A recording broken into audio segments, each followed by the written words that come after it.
everyone, I hope you all are good. Welcome to my channel Shifali online classes. This is Shifali Singh और आज मैं 10th class के लिए लेकर आई हूँ केस स्टडी के क्वेश्चंस. ओके, सो आज से मेरी एक सीरीज स्टार्ट हो रही है जिसमें मैं केस स्टडी के क्वेश्चंस आपको करवाऊंगी क्योंकि इस बार सीबीएसई ने ये न्यू क्वेश्चंस आपके लिए एड अप किए हैं. अगर आपने मेरी वीडियो नहीं देखी थी जिसमें मैंने आप लोगों को 10th के प्रॉपर मार्किंग स्कीम के बारे में भी बताया था और किस तरीके के क्वेश्चन पूछे जाएंगे उसके बारे में भी बताया था, तो आप जरूर जाके देखिए. वीडियो का लिंक है डिस्क्रिप्शन बॉक्स में और कमेंट में भी मैंने उसे पिन किया हुआ है. ठीक है, सो आप जरूर से जाके देखिए. स्टार्ट करते हैं इसे. सबसे पहले मैं आपको ये बताना चाहूंगी कि अगर कोई आप में से ये सोच रहा है कि क्या हो गया, केस स्टडी के क्वेश्चंस आ रहे हैं तो हम उन्हें स्किप कर देंगे या छोड़ देंगे, तो ये गलती मत करना. क्योंकि इस बार जो आपका सेक्शन 2 होगा, ठीक है, सेक्शन 2 होगा, उसमें चाहे आप स्टैंडर्ड का एग्जाम दो मैथ्स में, चाहे आप बेसिक एग्जाम दो, कंपलसरी है आपको केस स्टडी के क्वेश्चंस अटेम्प्ट करना. अगर आपने क्वेश्चंस को छोड़ दिया, अगर आप सोच रहे हैं कि केस स्टडी के क्वेश्चन हम नहीं सॉल्व करते हैं, तो दैट मीन्स आप अपने 16 मार्क्स खो देंगे, जो कि बहुत ही गलत होगा. ठीक है, अब देखिए है क्या कि केस स्टडी के क्वेश्चंस आपको मिलेंगे सेक्शन 2 में. अगर आप लोगों ने सैम्पल क्वेश्चन पेपर को अभी गो थ्रू नहीं किया है तो जरूर जाके करिए, ताकि आपको ये पता चल जाएगा कि किस तरीके से आपका बोर्ड का एग्जाम इस बार सेट होगा. और मार्किंग स्कीम भी उसमें दी हुई है. ये सब कुछ आपको मेरी पिछली वीडियो में मिल जाएगा. Okay, so standard plus basic के एग्जाम में केस स्टडी के क्वेश्चंस है कंपलसरी. और केस स्टडी के क्वेश्चंस अब यहाँ पे देखिए कि आपको सेक्शन 2 में मिलेंगे number of questions 4. Total 4 questions होंगे. उन 4 क्वेश्चंस में 5 सब पार्ट्स होंगे और उन सब पार्ट्स में से आपको बस ये चॉइस दी हुई है, इंटरनल चॉइस, दैट आपको कोई 4 अटेम्प्ट करने हैं आउट ऑफ दोस 5 सब पार्ट्स. क्वेश्चंस नहीं, ध्यान रखिए, सब पार्ट्स में से चारों के चारों क्वेश्चन अटेम्प्ट करने हैं, लेकिन जो सब पार्ट्स होंगे उनके 5, उसमें से आपको कोई 4 सब पार्ट अटेम्प्ट करने होंगे. सो 4 क्वेश्चंस हैं, 4 सब पार्ट्स अटेम्प्ट करने होंगे, तो दैट मीन 16 मार्क्स आपको आपकी केस स्टडी के क्वेश्चन सॉल्व करके मिल जाएंगे. लेकिन अगर आप सोच रहे हैं कि इसको स्किप कर देते हैं तो फिर तो आप सोच के चलिए कि 16 मार्क आपके चले ही गए. तो ऐसा मत करना. केस स्टडी के क्वेश्चन इतने डिफिकल्ट नहीं है. मेरी पिछली वीडियो में भी स्टूडेंट्स ने मुझसे पूछा था कि मैम केस स्टडी के क्वेश्चंस क्या डिफिकल्ट होंगे, आप प्लीज बताइए क्या होगा क्या नहीं होगा. सो मैंने सोचा क्योंकि न्यू चीज ये एक तरीके से सीबीएसई ने एडअप की है एग्जाम में, तो हम अब इसे सॉल्व करने लगते हैं. ठीक है, सो स्टार्ट करते हैं क्वेश्चन को. तो आज का जो मेरा क्वेश्चन है वो मैंने मैथमेटिक्स के स्टैंडर्ड पेपर में से लिया है, जो स्टैंडर्ड सैम्पल पेपर है मैंने उसमें से लिया है. केस स्टडी बेस्ड 4, ठीक है, केस स्टडी जो 4th है, केस स्टडी मैथ्स के स्टैंडर्ड सैम्पल क्वेश्चन पेपर में, यहाँ पे मैं उसे सॉल्व करने वाली हूँ. तो यहाँ पे क्वेश्चन देखिए. क्वेश्चन क्या है? A stopwatch was used to find the time that it took a group of students to run 100 metre. Okay, अब आप यहाँ पे ये देखिए कि 100 मीटर की रेस है और यहाँ पे आपको 100 मीटर ही स्टूडेंट्स को क्या करना है, उसके अकॉर्डिंग क्वेश्चन सॉल्व करना है. अब आपको दिया क्या हुआ है, यहाँ देखो टाइम है, टाइम है सेकेंड्स में. ये ध्यान रखिए ये सेकंड्स में, क्योंकि अगर आपने इस पे ध्यान नहीं दिया, अगर आपने इसको मिनट समझ लिया तो बड़ी प्रॉब्लम हो जाएगी आपके लिए. ओके, तो टाइम कितना है, सेकंड्स में दिया है आपको. 0 to 20, 20 to 40, 40 to 60, 60 to 80, 80 to 100. और उसके अकॉर्डिंग आपको फ्रीक्वेंसी दी है, नंबर ऑफ स्टूडेंट्स हैं कितने, 8, 10, 13, 6 और 3. ओके, सो इसके हिसाब से अगर आप फर्स्ट पार्ट को देखिए, फर्स्ट क्वेश्चन को देखिए, तो क्या है, you need to estimate. Okay, आपको फाइंड आउट क्या करना है, the mean time. You need to estimate the mean time taken by a student to finish the race. आपको क्या निकालना है, आपको निकालना है मीन टाइम. मीन टाइम का मतलब क्या है, आपको निकालना है मीन. तो 10th क्लास में आपको मीन निकालने के, मीन सॉल्व करने के क्वेश्चंस जो जितने मिलते हैं उसमें आपको 3 मेथड्स मिलते हैं. एक होता है आपका मेथड डायरेक्ट मेथड, एक होता है मेथड अज्यूम मेथड और जिसे आप शॉर्टकट मेथड भी बोलते हो, और लास्ट मेथड आता है स्टेप डेविएशन मेथड. ठीक है, अगर आप लोगों को इन तीनों मेथड में से किसी में भी कोई डाउट है, कुछ भी पूछना है या आपको नहीं पता कैसे सॉल्व करते हैं, तो इस ही वीडियो के आप कमेंट सेक्शन में मुझे बताइए कि आप क्या चाहते हैं कि कौन सा मेथड मैं आपके सामने सॉल्व करूं. ठीक है, सो यहाँ पर देखिए मीन निकालना है हमने, तो मीन कैसे निकलेगा. सबसे पहले यहाँ पे मैंने क्लास इंटरवल लिखा है, तो क्लास इंटरवल कितना है, 0 to 20, 20 to 40, 40 to 60, 60 to 80 and 80 to 100. Frequency भी मैंने एज इट इज यहाँ पर नोट डाउन कर ली है. तो ये वाले 2 कॉलम्स तो हमारे क्वेश्चन के हैं और ये इतने कॉलम हमें अपने आप निकालने हैं. तो सबसे पहले हम निकालेंगे एक्स आई का टोटल, एक्स आई निकालेंगे. ठीक है, एक्स आई का कॉलम निकालेंगे हम. तो एक्स आई का कॉलम कैसे निकालते हैं, lower limit plus upper limit divide by 2. तो ऐसे करके मैंने ये पूरा का पूरा कॉलम निकाल लिया. देन डी आई निकालना है. डी आई कैसे निकालते हैं, आपको xi में से किसी एक नंबर को अज्यूम करना पड़ता है। तो हम ये मिडिल वाला नंबर लेते हैं, हमने इसे a ले लिया है, ठीक है, ये अज्यूम है। इस पे यहाँ पे a जरूर लिख देना, क्योंकि आपको जो आगे क्वेश्चन, आपको जो आगे फॉर्मूला मिलेगा उसमें आपको a की वैल्यू पुट करनी होगी, तो बार बार टाइम ना वेस्ट हो, इस वजह से जो आप अज्यूम करेंगे उसके साथ में ही छोटा सा आप a लिख दें। ओके, नाउ di कैसे निकलता है, xi minus a। Now what is xi, ये सारे नंबर्स जो xi का कॉलम है ये xi minus a, that means 10 minus 50, ध्यान रखिए 10 माइनस 50 माइनस 40, 30 माइनस 50 माइनस 20, ऐसे ही करके आप ये पूरा कॉलम सॉल्व कर देंगे। अब निकालना है यूआई। यूआई कब निकालते हैं, जब आपको स्टेप डेविएशन का मेथड लगाना है। अगर आप शॉर्टकट मेथड लगाते हैं तो मैं यहाँ पे सिर्फ डी तक ही सॉल्व करती और उसके बाद में कॉलम लेती एफ आई डी आई का, जिसमें मैं फ्रीक्वेंसी के कॉलम से डी के कॉलम को मल्टीप्लाई कर देती। लेकिन मुझे कैलकुलेशन थोड़ी सिंपल करनी थी और यहाँ पे मुझे कुछ कॉमन नंबर्स भी दिख रहे थे कि फैक्टर निकल सकते थे, तो मैंने क्या किया, यूआई का कॉलम बनाया और यूआई के कॉलम के लिए मैंने डी को डिवाइड किया है 20 से। 20 से क्यों डिवाइड किया है, क्योंकि 40 20 ये सारे के सारे 20 ये टेबल से इजीली डिविजिबल हो जाएंगे। अब यहाँ पर अगर आप डी अपॉन 20 करते हैं तो सिंपल तरीके से आप इसे डिवाइड करिए।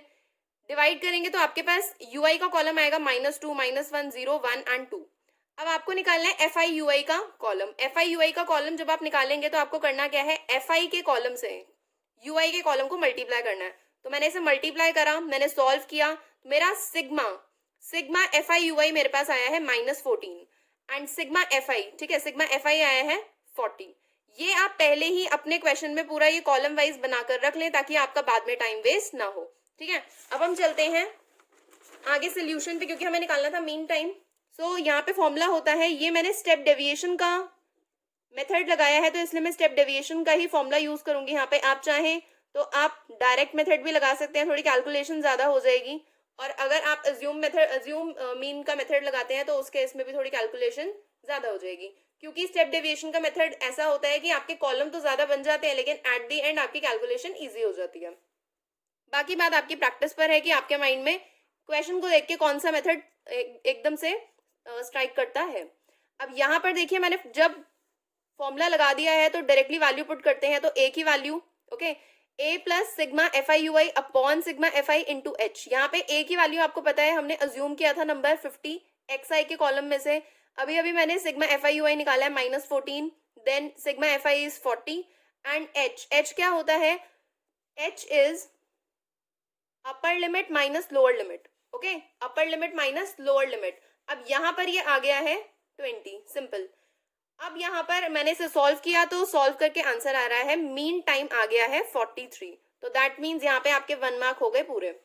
तो बहुत ध्यान से करना है, इतना घबराने वाली बात नहीं है कि पता नहीं केस स्टडी के क्वेश्चंस कैसे आते होंगे, पता नहीं हम कैसे सॉल्व करेंगे, तो इतने सारे पता नहीं को साइड करके सिर्फ और सिर्फ क्वेश्चन पे फोकस करो, मार्क्स मिल जाएंगे। ओके, नाउ सेकेंड पार्ट क्या है, what will be the upper limit of the model class. अब यहाँ पे ध्यान दो, आपसे अपर लिमिट पूछ रहे हैं बट कौन सी क्लास की, मॉडल क्लास की, तो दैट मीन्स इसमें आपको मोड के अकॉर्डिंग सोचना होगा। तो ये रहा मेरा क्वेश्चन तो सिमिलर ही चलेगा। सो ये है क्लास इंटरवल का कॉलम और ये है फ्रीक्वेंसी का कॉलम। तो क्योंकि मोड के अकॉर्डिंग मुझे सॉल्व करना है, सॉल्व करके भी बस ये बताना है कि अपर लिमिट कौन सी है, तो इसके लिए आपको पहले ढूंढनी पड़ेगी मॉडल क्लास। तो मॉडल क्लास कैसे ढूंढते हैं, बहुत सिंपल है। फ्रीक्वेंसी के कॉलम में से आप ये देखो कि हाईएस्ट फ्रीक्वेंसी कहाँ पर है, क्योंकि अगर आपने 9th क्लास में बहुत अच्छे से पढ़ा होगा तो हम ये पढ़ते थे कि मोड क्या होती है, मोड होता है वो नंबर जिसकी फ्रीक्वेंसी होती है हाईएस्ट, दैट मीन्स जो नंबर सबसे ज्यादा बारी रिपीट होता है, तो हाईएस्ट फ्रीक्वेंसी का नंबर आपने यहाँ पे ढूंढना है। तो इस केस में क्योंकि ये तो सारी ऑब्जर्वेशंस है ना, ये सारी ऑब्जर्वेशंस है, आप इसमें चेक करो कि सबसे हाईएस्ट फ्रीक्वेंसी कौन सी है, 13। तो 13 के सामने वाला जो यहाँ पर इसके साथ में जो क्लास इंटरवल होगा ये हो गई है आपकी मॉडल क्लास। अब मॉडल क्लास में से आपको पता है यहाँ पर क्या है, ये है लोअर लिमिट और ये होती है अपर लिमिट। तो अपर लिमिट कितनी है आपकी यहाँ पे 60, सो दैट मीन्स आंसर हो गया 60। देखिए कितना सिंपल क्वेश्चन था, आपको सिर्फ और सिर्फ ध्यान रखनी है चीजें। नेक्स्ट क्या है, the construction of cumulative frequency table in determining the.